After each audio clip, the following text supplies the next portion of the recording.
You're at the lab. For newbies, welcome. For veterans, welcome back. If you're looking for Bugatti Veyron rebuilds and Ferrari supercar builds, wrong channel, keep looking.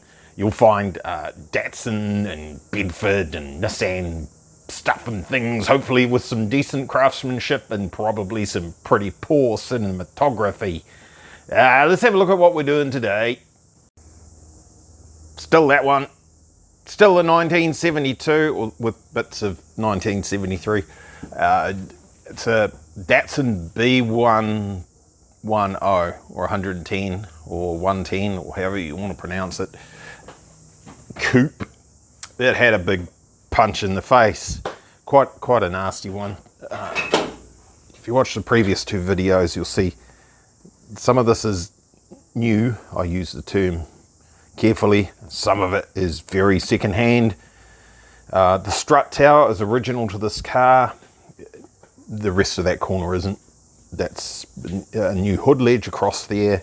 It's a chassis rail and some other pieces from a donor car, if you'd call that a car. It was a car once. It's still got a VIN on it, vehicle identification number. It's still technically kind of sort of a car on paper.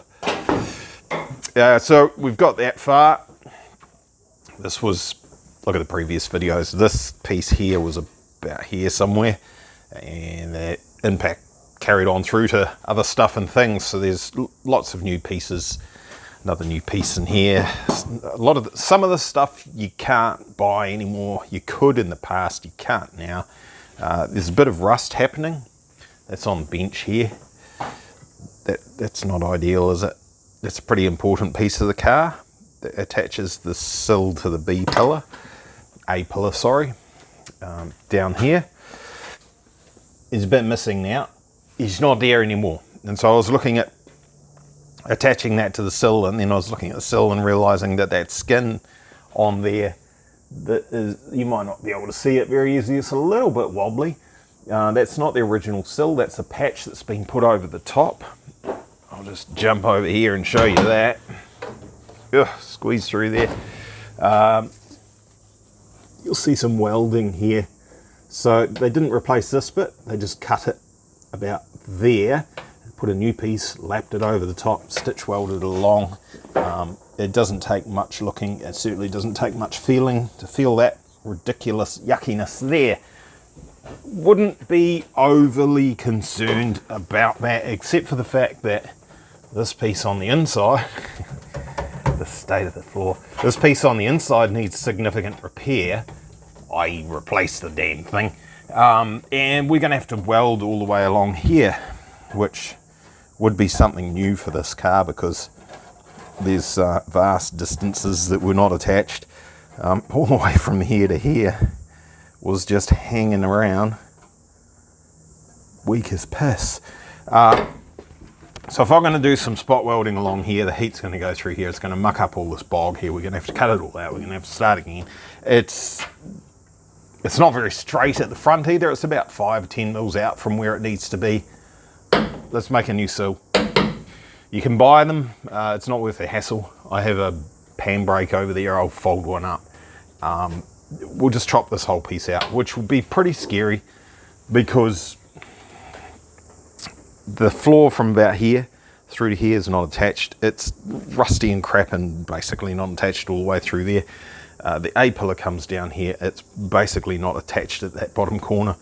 The car's going to turn into a bowl of slush, so I'll have to be pretty careful with that. Brace it and support it, all that sort of carry on. First things first. Oh, it's the glass. I'll get this door back off now that I have it lined up. At the front here, this edge here lines up with that edge there. When that edge there is up there. Right, let's take it apart. Alrighty, before you cut out something like this, always make sure you can get a new part or make a new part. In this case, as with a lot of the things, we've made a new part. Sort of. It's not 100% finished. We've got to do some stuff at the front, but that is the basic shape of the sill.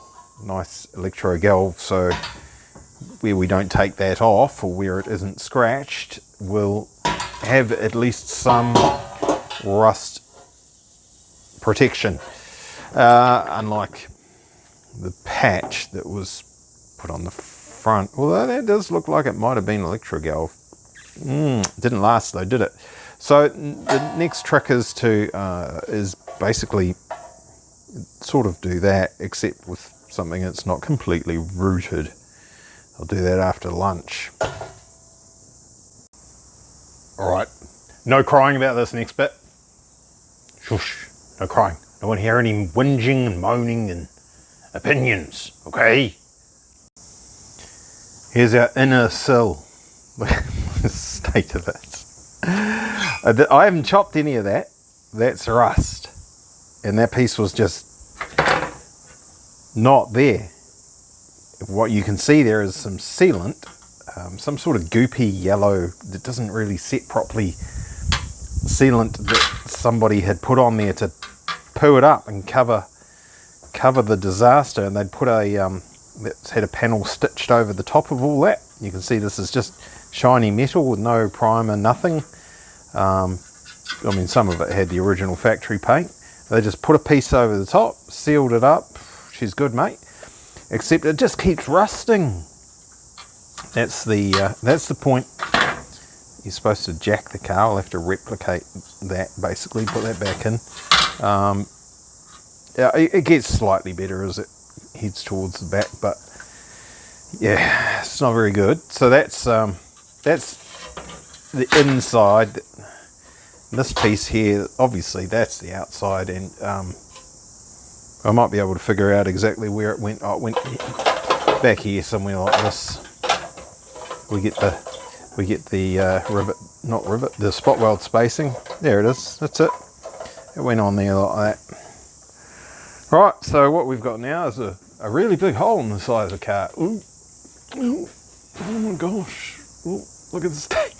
Look at the state of that. Yeah.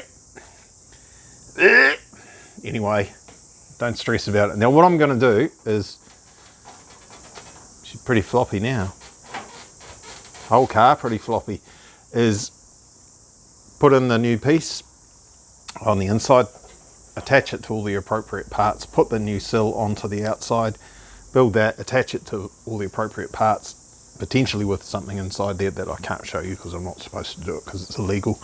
Needs a cert if I do that, but whatever. And then cut out the floor and put the floor, attach it to all the other stuff. I've got it braced, a couple of braces here, 1, 2, holding that, and this one under there, and the rest of the things on the hoist so it can't move. So, and I know these distances, and it shouldn't move. I hope. If we have an earthquake, I might be slightly stuffed, and I might have to go and get a blue car to get our dimensions bang on again. But yeah, do things properly, guys. Don't do half-assed jobs, because then I have to come along and fix it later, and it sucks. Look at that. Doors back on. It lines up pretty good. There's about, it looks massive, but there's about 2 millimeters difference between our gap here and down there. And when you compare it to the other side of the vehicle and the state of the sill over there, that's quite a lot more at that end than what it is this end. And if you look down the sill, you'll see she's pretty wobbly. So definitely not using that as our standard to aim for, but it's pretty good. It will need some filler back where it meets onto the rear guard. That line on the rear guard's just not quite where it should be, I think.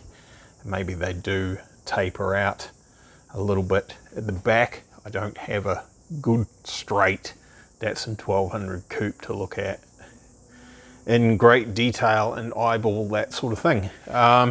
This is done not quite the same as what the factory did it, because it doesn't need to be, and it's stronger. I've used 2 mil through there just to beef this bit up, so we don't have to put our little bracket in there for the jack, although it's perfectly strong enough to jack the car up just on the pinch welds as they are.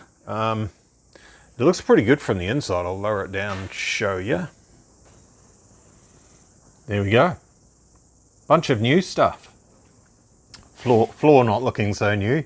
Floor not looking good at all.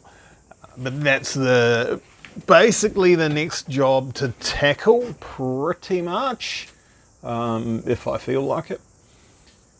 I'm out of gas, and tomorrow's Friday, and I'm not sure if I can be bothered going and getting it filled. We'll see. There's still some more spot welds to go, or plug welds, whatever you want to call them, along here. They're not finished, and that top piece up there, still haven't done that. Other than that, we're getting there. It's pretty sturdy now as far as structural integrity. Not so much laterally. You can grab that bottom part and heave it that way because it's not attached to the floor. It doesn't have any guts in it. But that's looking not bad.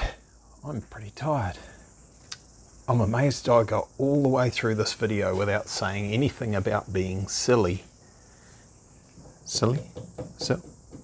Anyway, thanks for watching. Don't forget to like, share and subscribe and all that sort of carry on, and welcome again to our new viewers, and thank you if you've watched this far.